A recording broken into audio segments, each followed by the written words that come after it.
Hey guys, what is up? It is the Fast Break Report here, bringing you guys another vlog. So, I waited a little bit to make this video, but I'm ready to make it. I want to talk about the Tyrese Haliburton contingency plan and what's next for the Indiana Pacers, what I think they should do, and so on and so forth. So, Born Ready Jones made a video like this today, and he brought up Chris Paul. And I don't love Chris Paul, but I don't hate him. All right, Chris Paul is just old as shit, and I really don't think if you add him to this team, it's going to change a whole lot. Chris Paul's best days are behind him at this point. Yeah, he would be a nice vet to have around, but the last time, let's see.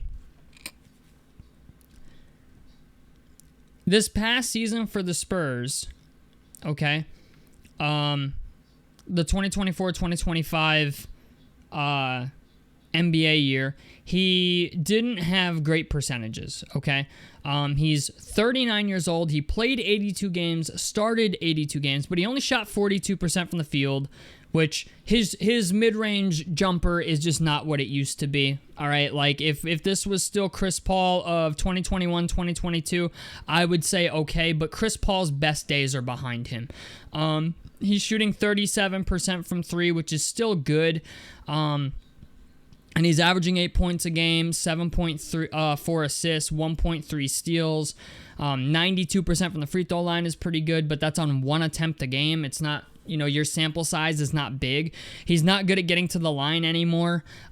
Just Chris Paul's best days are behind him. That's my only problem with Chris Paul. I like the leadership Chris Paul brings, but Chris Paul is just simply not what he used to be. And honestly, I feel like if you have Chris Paul as the starting point guard for your team, there's no guarantee you make the playoffs anymore with Chris Paul. There just isn't. So I don't mind the suggestion, but I don't love it either. However, okay, I would not say that and not bring you an alternative. And I'm going to bring you an alternative as a guy who is one of the best assist-to-turnover ratio guys in the league, and that is Tyus Jones. Tyus Jones is a free agent. He's 6'1", he shot 44% from the field this past year and 41% from three. In Washington, when he was there, he was like a 7-12 guy. When he played for Phoenix this past year, he put up 10 points and about 5.3 assists a game on about one steal. Shot 89% from the free throw line, which there wasn't a lot of attempts there. He's never been a guy who gets to the line a lot, but it's on like he gets maybe 2 free throws a game if you're lucky. But Tyus Jones played 81 games this past season, started 58 of them, and in the past 5 years, he's played 70 games or more 4 times, so he's going to be available. There's even been some times he's been in 6 Man of the Year conversations, or at least in the top 10, and he's only 29 years old. That's a big thing as well. He's young. He's still capable of scoring. He's capable of dishing out. And the thing is, Tyus Jones last year, 2024, was the #1 assist-to-turnover ratio guy in the league, ahead of Tyrese Haliburton. This past season, the one we just finished, he was #2 in the league in assist-to-turnover ratio, and only behind Tyrese Haliburton. So he takes care of the basketball. He's good at getting guys open. And if you're going to play point guard for the Indiana Pacers, man, we play true team basketball. Okay? There is no, give the ball to fucking Jason Tatum or Jaylen Brown and get the fuck out of the way. Okay? There is no give the ball to Luka or LeBron and get the fuck out of the way. There is no give the ball to Devin Booker and Kevin Durant and get the fuck out of the way. Indiana is true team basketball. And I feel like Tyus Jones would excel in that type of setting because he's good at shooting the three. He shoots it at 41%. And, okay, you look at guys like Aaron Nesmith and Ben Shepherd, even Ben Mathurin to some extent. A lot of these guys, Myles Turner, a lot of these guys are all catch-and-shoot guys. They are not good at creating shots for themselves. They're just not. Ben Mathurin's getting better at it, but Aaron Nesmith is not. Like, Aaron Nesmith, I think, is a guy who would arguably get worse without Tyrese Haliburton being on the floor to set him up. But if you bring in Tyus Jones, suddenly that's no longer a problem. And Tyus Jones, granted, took a pay cut to go to Phoenix this past year, a $3 million vet minimum deal. But he's a guy that if you're taking him on a 1-year loaner, pay him $8 or $9 million just for 1 year, maybe 7 if you can get away with it. But give him a 1-year contract that he just simply can't refuse. And if you add Tyus Jones, even if you bring back Myles Turner, right? Andrew Nembhard, like, if you add Tyus Jones, the rest of your roster gets to remain the same. Andrew Nembhard gets to continue playing the 2. Okay, Ben Mathurin gets to continue being a part of the bench unit. TJ McConnell gets to continue being the point guard of the bench unit. And adding Tyus Jones guarantees that you're still a playoff team. That's the big thing, is Tyus Jones was a starter for a lot of time, like a lot of years in this league. Then he went to Phoenix, and they kind of let Devin Booker do it, then they let Tyus do it, and it was just kind of a back and forth thing. But on the Pacers, with a guy that has a high assist to turnover ratio, and you have catch and shoot shooters all around you, I think that's a big deal. I think that's a big deal for Tyus Jones and you know what? If he plays well, maybe we don't offer him a contract because Haliburton's coming back, but somebody somewhere is going to pay that motherfucker if he has a good year with us. So I think it's kind of like just the perfect relationship between Tyus Jones and the Pacers for what the Pacers need and for what Tyus Jones needs to look really, really fucking good. Okay? Because in Phoenix, like I said, their offense is give the ball to KD or give the ball to Devin Booker and get the fuck out of the way. Indiana is pure team basketball. Okay? He's going to get the ability to set up Siakam in the post. You know, if they bring Myles back, which Myles, there's only one other team in the league with cap space that can bring him back, and that's Brooklyn. Like, he's got to choose between Brooklyn and Indiana, and I don't think it's really a question of where he's going to end up if those are his only 2 options. It's going to be Indiana because the Nets already have $100 million tied up in Nick Claxton. So I just don't see that happening. But at least if you keep the roster together and you bring Myles Turner back, at least you know your upcoming season's not a wash, right? That's the good thing, is, you know, adding Tyus Jones solves a lot of your problems, to be honest with you. I know there's going to be people in the comment section who are like, oh, well, fucking Tyus Jones isn't Tyrese Haliburton. Listen, nobody is Tyrese Haliburton, okay? Like, I know I'm going to get that comment. I'm going to get that comment eventually by somebody who just doesn't watch the fucking video. I'm going to get somebody who comes out and is like, Tyus Jones is not Tyrese Haliburton. Nobody is. Not even 39-year-old Chris Paul, the only guy who has done what Tyrese Haliburton has done ever. So, like, it's just the idea. People, like, when I bring up Tyus Jones, okay, don't think I'm comparing it to Tyrese Haliburton, because Tyus Jones obviously isn't going to have the playmaking or the gravity or the scoring that Tyrese Haliburton does. But he's a good bridge point guard. Okay, he's a good, fill your fucking gap point guard that will provide what you need to keep this car on the road. All right, I always tell people this, right? I've always said this, that Tyrese Haliburton is the engine of the car. And when it comes to assist to turnover ratios, Tyrese Haliburton's the best engine in the league. But if you can get the second best in Tyus Jones at 29 years old, I can live with that. Okay, I would love it if we could get a point guard in Tyus Jones that allows us to continue to be competitive, continue to let us grow as a team, and doesn't just completely piss on our, NBA championship aspirations. I get it without Haliburton, okay?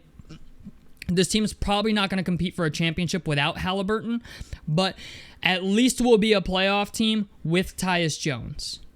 And the East is not very good. Okay, I'm just telling you right now, the East is not very good. A lot of teams are in shambles. A lot of teams don't know what the fuck they're going to do. A lot of teams are losing some guys. Milwaukee is not going to be the same team after this offseason because you got Bobby Portis, who's probably going to walk. You have Brook Lopez, who's on an expiring deal. Pat Connaughton's a guy they're probably going to trade. Gary Trent Jr. played so well in the playoffs, he's probably going to get a better contract to go someplace else. So there's some teams in the East that are going to be moving pieces. And if you can get Tyus Jones and just keep your roster together, I think that's a big positive. So there's that. The next thing I want to talk about is Myles Turner. Now, Myles Turner, I'm just going to be honest with you. The dude, I've said this before in another video, is fucking useless when his three-point shot is not falling. And I think we saw that in this NBA Finals. Myles Turner is not the guy that people make him out to be. He's just not. I hate to be the fucking bearer of bad news, but Myles Turner in these NBA Finals was atrocious for us. He had a couple good moments, okay? But a couple good moments don't make up for an entire series of bad play. And there are people that would argue that Myles Turner hasn't had a good series since the Cleveland series, right? And when you look at this team and what it needs, we're 28th, boys. We're 28th out of 30 teams in the NBA in rebounding. And it killed us all playoffs. Love me some Myles Turner, okay? But he's not the guy we need. That's the problem. I'm hoping and praying to God that before the NBA draft begins, the Pacers trade for a first-round pick in this year's draft and draft themselves a fucking center. Because I get it. Everybody loves Myles Turner. And, you know, like, I get why Indiana fans love him so much. But we saw it in the playoffs. If the three-point shot is not falling, he is a fucking nothing burger. He is borderline unplayable. He let Chet Holmgren and Isaiah Hartenstein ball on him. And, well, I get it. Myles is maybe not that type of center, and maybe the front office doesn't ask him to do some of these things. I don't care. You can come up with as many excuses as you fucking want for the guy, but at the end of the day, what Indiana needs is a physical center who's going to rebound, who's going to box out, who doesn't have fucking stone hands, all right? A guy who has a little bit of basket awareness when the ball comes off the fucking rim. That's what they need. You know, you can brag about the rim protection and the three-point shooting all you want, but if you can't do it on the biggest stage, it doesn't fucking matter. So, that, you know, like, I understand Jared Allen's a guy that Cleveland will probably be looking to trade. He's a guy that could fill that role marvelously. I would even take a swing on Mark Williams. I would be more than happy to give Charlotte a second-round pick to bring in Mark Williams just to see. I know Mark Williams has got his, you know, injury problems and all this other stuff, but he's still a very, very young guy, and he's 7 foot tall. I think he has the ability to be very good. That's just my opinion. I understand, like, I think even I don't know if he has teammate issues or not, but I've heard random things about Mark Williams, but I'm not really so much worried about that as I am about him, the basketball player. But nevertheless, Indiana needs to figure it out. They need to get better at rebounding, and unfortunately, rebounding always starts with the center. It always starts with the center. Why? Because they're the ones closest to the basket. They're the ones expected to box out to create the opportunities for second chance points. We're not good at second chance points either. We're not good at offensive rebounding. We're not good at rebounding as a whole, and it killed us in the playoffs. Yeah, we got to the NBA Finals, and it didn't matter a lot, but our journey would have been a whole hell of a lot easier had we had a center that could play physically and box out and keep guys out of the paint and grab rebounds and just catch a ball in the right position and not drop it and shit like that. Like, I understand these are all nitpicky things, but they matter. You know, when you're playing in the NBA Finals on the biggest stage, these things matter. And it's very hard to win an NBA championship without a center on your roster that can rebound. You know, Born Ready Jones said it, bro.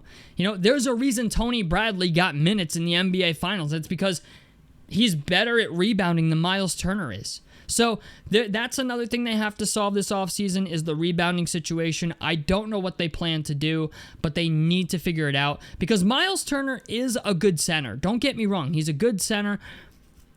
Whether or not he's a starter is debatable. I think he's just an okay center that plays on not a bad team, but he's the only center on a team that makes him required to be a starter. Like, if Myles Turner played on a team like Milwaukee or Houston or Golden State, where he's not really asked to be a guy that he's not, it wouldn't be so bad. Like, if Myles Turner played in Milwaukee, he'd probably be fucking phenomenal because Giannis handles all the rebounding. Giannis handles all the dirty work. Myles is not a center that will do the dirty work for you. And When the Indiana Pacers need that. They need a center that's gonna do the dirty work, and Myles is just not that guy. I understand we have Siakam, but even Siakam's not the greatest rebounder in the world. So if that's the case, you need to have a guy that can, and there's not a lot of guys in the league that are capable of that. So, it's just...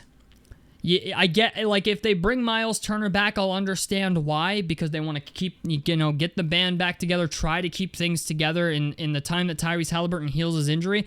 But at the same time, boy, am I getting fucking tired of watching teams draft centers, and they're all, like, as good as Myles Turner or arguably better. Okay? Or they're going to be better. Like, I'm tired of watching the Jalen Durans of the world, the Chet Holmgrens of the world, the Zach Edey's of the world. Okay? I am so tired of watching teams draft centers, and in a couple years, they're just as good as Myles Turner or arguably better. Jalen Duren is not the greatest one-on-one defender in the world, but he's still a better rebounder than Myles Turner, and I think he's a better, more physical center in the paint than Myles Turner is. Chet Holmgren is fucking atrocious on offense, but he's one of the best defensive bigs, I think, in the league at the moment, believe it or not, and he's still very, very young. He has the ability to be very, very good. Offensively, we have yet to see what's going to happen, but Chet Holmgren is a very, very good center, and he's a guy that was drafted only a few years ago. You know what I'm saying? Same thing with, like, Mark Williams. Mark Williams had tons of potential. Mark Williams, believe it or not, I've said this before, Mark Williams is so good at defense that, like, I think Alex Hoops made a video on it a year or two ago. This was obviously before all the injuries and stuff, but Mark Williams, when he's on the floor, affects defenses. Okay, like, he is a defensive anchor. And you can say what you want about him, but Mark Williams' on-off numbers speak for themselves, okay, the past couple of years. Granted, they've slipped a little bit. He's been injured. There's been some bullshit, okay, but he's still very, very young. And I'm like, yo, if you could bring in Mark Williams, a 7-footer who is capable of getting a double-double, who is just capable of wrecking fucking havoc against other teams if you just set him up right, like... It's just, I think there's better options out there that you could trade for. Maybe not better options, but better long-term options than Myles Turner that you can trade for that would maybe put you in a better position for when Tyrese Haliburton comes back. And that's the big thing. It's like, I get that we don't want to lose Myles for nothing, but I also understand that Myles Turner is not the answer at center. All right, he's just not. I've been saying it for years, and people think I'm full of shit. Yeah, we did get to the NBA Finals with him, but the problem is once we got there with Myles Turner, everybody saw what I've been talking about for years. Okay, that you cannot win a championship with Myles Turner because he's afraid to do the dirty work, or he just simply doesn't, or he's not asked to. I think it's a combination of all three, but it's just the idea. If the Pacers could get themselves a center that will do the dirty work, be physical, box out, grab rebounds, crash the offensive glass, do some of that, and sign Tyus Jones, I think you'd be very shocked at how good this team will be next year, even without Tyrese Haliburton. Tyus Jones is the big piece in this, by the way. Tyus Jones is the guy you need to be looking at if you're Indiana, all right? Because those assist-to-turnover ratio numbers are fucking insane. Tyrese Haliburton's assist-to-turnover ratio was 5. Okay, 5.0. Tyus Jones' assist-to-turnover ratio was 4.7. So, it's just the idea, it don't get much better than that. You know what I'm saying? And if you could just, even if you keep Myles Turner, fuck it, okay? Keep Myles Turner. Isaiah Jackson's cap hold is $13 million. They're probably going to let it go. Okay, they're probably going to let him become an unrestricted free agent because a 13.3, I think it is $13.3 million cap hold is fucking insane for Isaiah Jackson. I'm just going to call it, I know people like him, but it's kind of fucking insane. If you could trade a second-round pick and get yourself a Mark Williams and just get him in your building, we don't give a fuck about a second-round pick anyway, okay? We just got out of the NBA Finals. We have what we're working with, okay? I don't think Matherin's going anywhere. Nembhard's locked in. Nesmith is locked in. Siakam is locked in. McConnell's got, I think, a couple years left on his deal. If you could just trade a second round pick and get yourself a good bench center to back up Myles Turner, or at least just a damage control guy. So like when Myles isn't playing well, you have a guy like that you can go to on your bench that's going to come in and fuck the game up. Okay? That's a big deal. So those are the two guys that I like a lot. I like Tyus Jones. Tyus Jones, I think, is the guy you have to go after. I don't even think it's a fucking question. I think you have to go after Tyus Jones. You just have to make him a 1-year offer he can't refuse. And then if you want to bring Myles Turner back, bring Myles Turner back, but trade a second-round pick for a guy like a Mark Williams. Kevon Looney is going to be out there, but he's undersized. Day'Ron Sharpe is another guy I like, but he's a restricted free agent, and even he's a really good defender, and he's actually a really good center, but he's also undersized. The problem is with centers in the league, there's not a lot of people that are willing to get rid of them when they're 7 foot tall and good at rebounding. Like even Mark Williams, I was shocked that the Hornets were willing to trade him for Dalton Connect.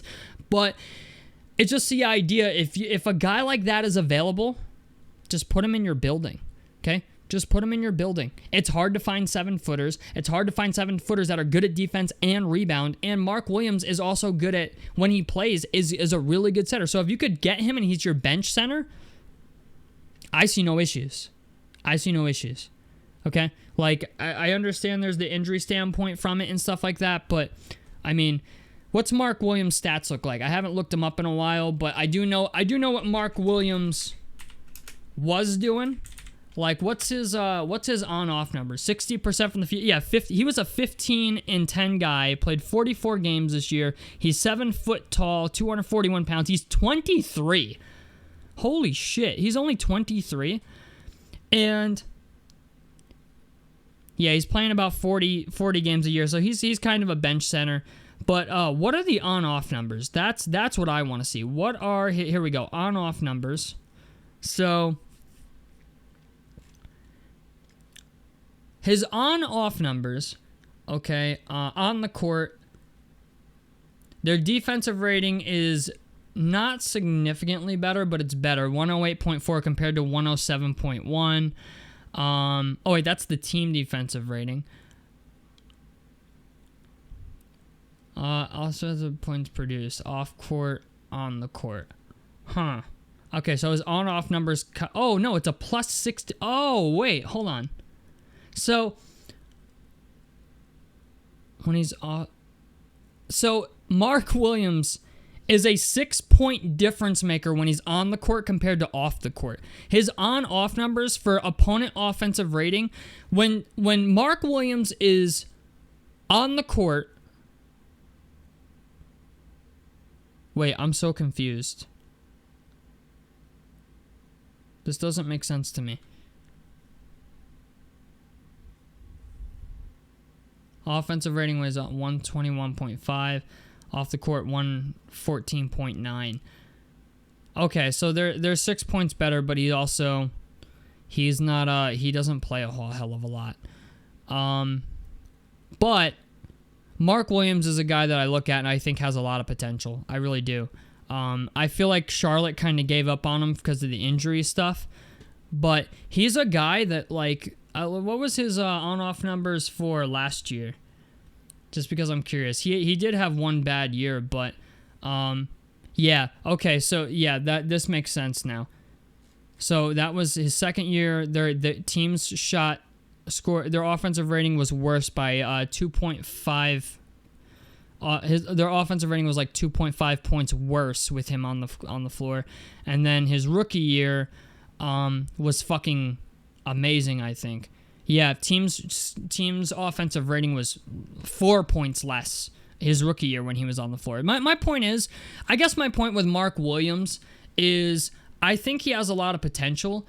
It's just Charlotte's given up on him, and I'm not quite sure why. I think it's the injury stuff. I think he doesn't even like being there, if I'm honest with you. But it's hard to find 7-footers that are 23 years old that can come out and give you 15 and 10. And I think with Indiana, he would even be like, I think he would get back to the rookie numbers that we saw. I just think Charlotte's kind of given up on it because of the injury stuff. But if you can give him a second-round pick and get him in your building, I don't think it's the end of the world. Because James Wiseman wasn't much different, okay? And James Wiseman was a guy that I think we all looked at with a lot of potential.